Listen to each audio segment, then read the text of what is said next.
India TV YouTube channel को subscribe करें और बेल आइकन दबाएं। ममता बनर्जी के इस कथित टेप के बाद खुद बीजेपी नेता प्रलय पाल भी सामने आए। प्रलय पाल ने आरोप लगाया कि ममता बनर्जी ने नंदीग्राम में अपनी पार्टी के लिए काम करने को लिए कहा, लेकिन उन्होंने इससे साफ इनकार कर दिया। प्रलय पाल के मुताबिक नंदीग्राम में शुभेंदु अधिकारी का परिवार हर किसी के साथ मुसीबत में खड़ा रहता है, इसलिए उनके साथ धोखा करने का कोई सवाल ही नहीं उठता। प्रलय पाल ने ममता को साफ कह दिया कि वो शुभेंदु अधिकारी को जिताने के लिए पूरी ताकत लगा देंगे। দেখুন, রাজ্যের মুখ্যমন্ত্রী হিসাবে নন্দীগ্রামে মমতা ব্যানার্জি প্রার্থী হয়েছে, আর ওনার আজকের গিয়ে আমার কথা মনে পড়েছে তাই ফোন করেছেন, ওনার সমর্থন চাইছেন আমি যেন ওনার দলের হয়ে কাজ করি এবং ফিরে যাই। আমরা ভারতীয় জনতা পার্টি করি, দেশের জন্য জীবন পাত দিতে প্রস্তুত। আর আমাদের প্রার্থী শুভেন্দু অধিকারী, আর অধিকারী পরিবারের সঙ্গে আমার পরিবারের সম্পর্ক দীর্ঘদিনের। যখন সিপিএম এর চরম অত্যাচার, তখন সমস্ত কর্মীরা যারা আক্রান্ত হতো তাদের পাশে কিন্তু দাঁড়িয়েছিল এই অধিকারী পরিবার, কেউ আসেনি সেদিন। আর যখন থেকে আমি বিজেপি করি, একদিনের জন্য অধিকারী পরিবারের বিরুদ্ধে আঙুল আমি তুলিনি, তোলার সাহস পাইনি। কেন?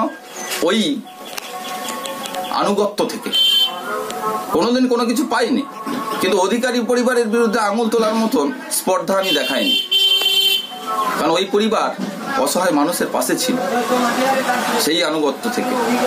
আর এবার তো উনি প্রার্থী, ওনার জন্য তো জীবনপাত করতেই হবে।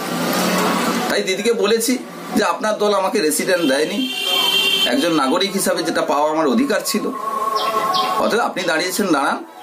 আর আমরা কোনো দলের সঙ্গে বিশ্বাসঘাতকতা বেঈমানিকতা করি না, ভবিষ্যতেও করব না। আমার পরিবারের ব্লাড সেই কথা বলে।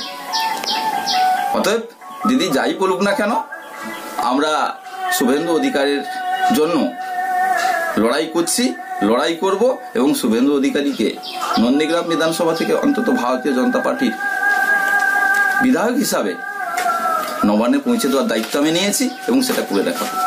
আমার নাম প্রলয় পাল, আমি তমলুক সাংগঠনিক জেলা। ममता बनर्जी के कथित टेप को लेकर बीजेपी फुल एक्शन में है और उसने ममता पर अटैक शुरू कर दिया है। बीजेपी का कहना है कि ममता बनर्जी नंदीग्राम में चुनाव हार रही हैं, इसलिए ये सब कुछ करने के लिए मजबूर हुई हैं। ये जो टेप, ऑडियो टेप हम देखे हैं, उसमें राज्य के मुख्यमंत्री हैं, तो वो केयरटेकर मुख्यमंत्री, बट हैं तो मुख्यमंत्री, वो गुहार लगा रही हैं हमारे एक जिला सह सभापति से कि भाई जो भी हुआ भूल चूक माफी, वापस घर लौटाओ। इसका मतलब क्या है? बहुत साफ है। अब उनको दिख रहा है कि हार का दिन आ गया, तो जैसे भी हो लोगों को वापस टांडो। पर उसमें दो बड़ी बात उन्होंने कहा। एक तो बोलती है कि तुमको पता है मैं उस इलाके में जा नहीं पाती थी। राज्य का मुख्यमंत्री अपने ही प्रदेश में भी कोई भी ऐसा इलाका हो जहाँ नहीं जा पा रहा है, तब तो यहाँ कानून व्यवस्था कहाँ है? उस मुख्यमंत्री को उस पद में रहने का भी कोई हक बनता है? वो खुद बोलती हैं, दूसरे लोग बोलते हैं, विपक्ष यदि बोले तो मैं माना, मुख्यमंत्री बोलती है कि तुमको तो पता है मैं नहीं जा सकती थी। और दूसरा एक वो बोली, अरे भाई जब पहले हमारे साइड में थे तो हम लोग तो ये सब करते थे। एक वाक्य में उन्होंने मान लिया कि जितने ये सब वहां पर काम होता था, अवैध काम, असामाजिक काम, ये सब के सब उनके ही छत्र छाया में होता था। ये निश्चित तौर पे हार की निशानी है। 2 मई की निशानी की क्या होगा? तो बीजेपी इस वक्त फुल एक्शन में है ममता बनर्जी के कथित इस टेप को लेकर के। हमारे सहयोगी मनीष भट्टाचार्य इस वक्त हमारे साथ जुड़ चुके हैं।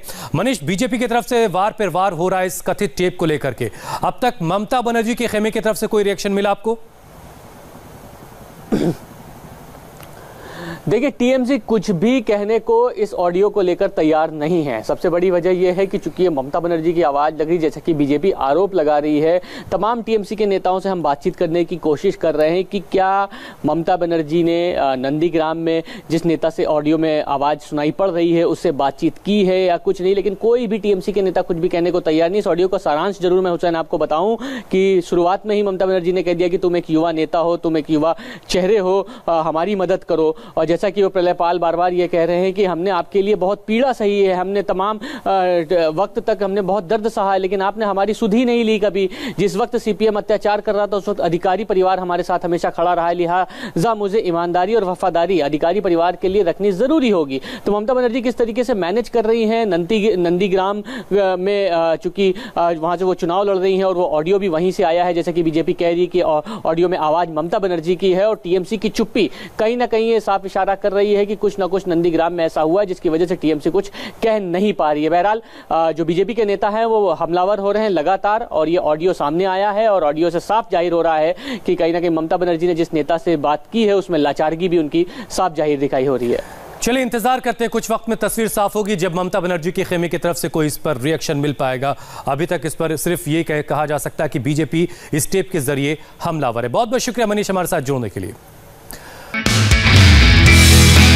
नमस्ते, मैं हूं मीनाक्षी जोशी। वीडियो और खबरों से अपडेट रहने के लिए India TV YouTube channel subscribe करें, बेल आइकन दबाना ना भूलें। जुड़े रहें इंडिया टीवी के साथ।